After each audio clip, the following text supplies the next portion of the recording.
Et la parole est à Monsieur Christophe Arend.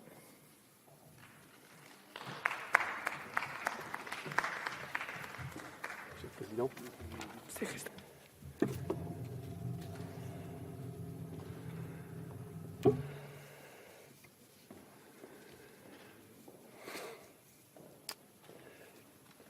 Monsieur le Président, Monsieur le Ministre, mes chers collègues, en ce jour de commémoration de l'Holocauste, nous vous proposons une résolution qui vise à renforcer la coopération entre la France et l'Allemagne, et donc l'Europe, et donc la paix durable. À l'occasion du 55e anniversaire du traité de l'Élysée, le 22 janvier 2018, un groupe de travail avait été installé afin de préparer une proposition d'accord parlementaire franco-allemand sur la coopération entre nos deux assemblées. Les travaux de ce groupe de travail donnèrent lieu à l'adoption, dans cet hémicycle, ici, à l'accord parlementaire le 11 mars 2019, puis à la réunion constitutive de l'Assemblée parlementaire franco-allemande à Paris le 25 mars 2019. En parallèle, le 22 janvier 2019, nos deux pays se sont retrouvés à Aix-la-Chapelle pour signer un nouveau traité visant à renforcer leur coopération et l'intégration franco-allemande. Ces quelques éléments de contexte nous rappellent à quel point l'APFA, Assemblée parlementaire franco-allemande, est encore jeune. Pour autant, cela ne l'a pas empêchée d'être ambitieuse et de compter plusieurs succès à son actif. Devant vous, je veux remercier l'ensemble de nos collègues de tous les bancs qui n'ont eu de cesse de s'y investir, en plus de leur travail à l'Assemblée nationale. Pour résumer, depuis sa création, l'Assemblée parlementaire franco-allemande a tenu 5 réunions plénières, 2 réunions extraordinaires au plus fort de la crise sanitaire, a adopté 6 résolutions et mis en place 5 groupes de travail. Pendant la crise sanitaire, elle n'a cessé de plaider pour une harmonisation des règles sanitaires au sein de l'Union européenne, a plaidé en visionnaire pour un plan de relance économique européen devenu Next Generation EU, et également pour que les frontières avec l'Allemagne ne soient pas à nouveau fermées. Nous avons pu nous réjouir de lire dans le Frankfurter Allgemeine l'article de Michaela Wiegel qui a écrit, je cite, « Les 50 députés français et allemands de l'Assemblée parlementaire franco-allemande sont devenus la force motrice du couple franco-allemand. » Mais nous voulons aller encore plus loin. À cet égard, le traité prévoit en annexe une liste complémentaire dynamique de projets franco-allemands dits prioritaires. Ils sont actuellement au nombre de 15 et correspondent à des investissements d'avenir, à des projets ayant une forte valeur ajoutée européenne pour les générations futures. Les domaines principalement visés sont ceux de la transition énergétique coordonnée, du développement des réseaux ferroviaires, de l'intelligence artificielle, de l'innovation de rupture ou encore du spatial. Par ailleurs, il vise également à renforcer les échanges entre nos deux peuples, et je pense notamment au Fonds citoyen franco-allemand. Le traité d'Aix-la-Chapelle légitime pleinement notre rôle de contrôle et d'évaluation des politiques franco-allemandes mises en œuvre par le gouvernement. Pour nous permettre d'exercer nos prérogatives de contrôle et d'évaluation de ces politiques publiques, il est absolument essentiel que le gouvernement rende compte au Parlement.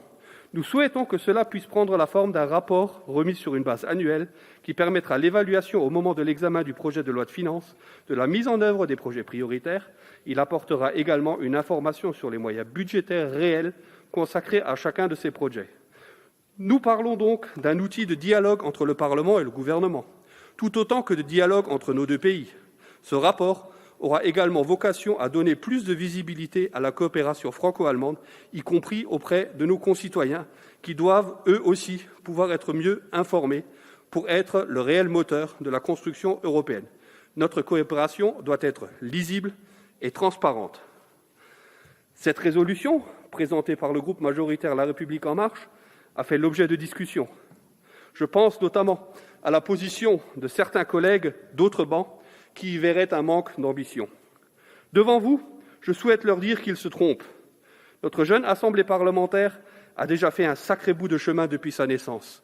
Elle est un outil extraordinaire de démocratie et de diplomatie parlementaire. À l'endroit où nos exécutifs pourraient avoir légitimement des positions binaires, elle permet de dégager des positionnements transnationaux par affinité politique. Ce n'est donc plus la seule raison nationale qui l'emporte, mais bien l'envie de partager et faire évoluer des ambitions communes. C'est une première victoire au service de nos deux pays, la France et l'Allemagne, et de l'Union européenne. Mes chers collègues, cette résolution n'est donc pas un acte de défiance vis-à-vis de l'exécutif, pas plus qu'un acte de soumission au gouvernement.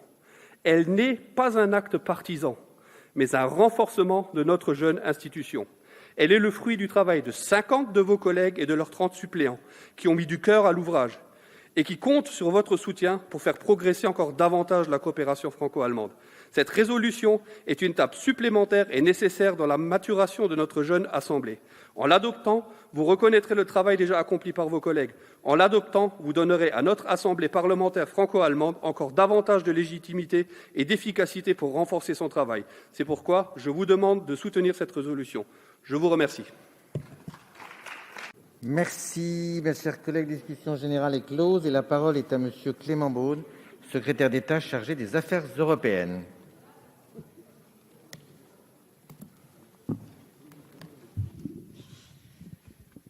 Merci, Monsieur le Président. Je voulais saluer d'abord le travail du député Christophe Arens qui le rappelait dans son propos tout à l'heure. Nous célébrons aujourd'hui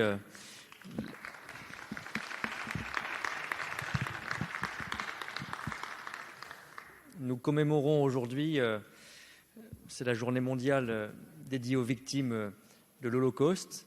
Et nous savons aussi ce que sur le territoire de l'Europe, par nos déchirements, les massacres qui se sont produits, les horreurs qui se sont produites, qui ont été commises. Et nous devons aussi avoir ce sens de l'histoire que vous avez rappelé. Je voulais vous remercier pour cela, Monsieur le député Arens. Quelques jours auparavant, vous y avez été impliqué. C'était d'ailleurs la réunion de l'Assemblée parlementaire franco-allemande. Nous célébrions l'anniversaire, le 58e anniversaire du traité fondateur de l'Élysée, le 22 janvier dernier, qui est désormais cette journée de l'amitié franco-allemande, qui en soi est un symbole qui doit aussi nous faire réfléchir à notre histoire.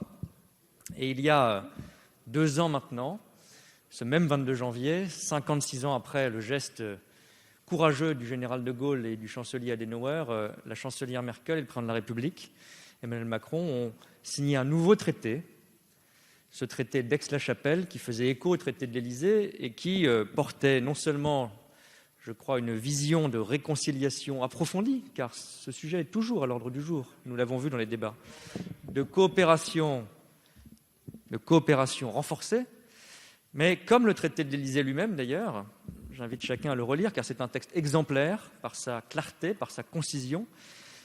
La vision ne s'opposait pas, et vous l'avez rappelé, à avoir des projets extrêmement simples, extrêmement concrets, extrêmement quotidiens, le député Waserman l'a rappelé, qui ne sont pas anecdotiques. Et donc, je vais d'ores et déjà dans le sens que vous soulignez en interpellant le gouvernement. Nous avons en effet besoin, je n'y vois nulle contradiction, nulle vexation, nous avons besoin d'un suivi renforcé, j'y suis prêt, le gouvernement y est prêt, pour vous rendre compte régulièrement de l'avancée de ces projets, dont l'un d'entre eux, je l'ai mentionné, vous l'avez mentionné à plusieurs reprises, est l'Assemblée parlementaire franco-allemande qui, loin de dessaisir votre Assemblée, le Parlement français en général, d'aucune prérogative, renforce la coopération, la diplomatie parlementaire qui a été soulignée, qui est complémentaire entre la France et l'Allemagne.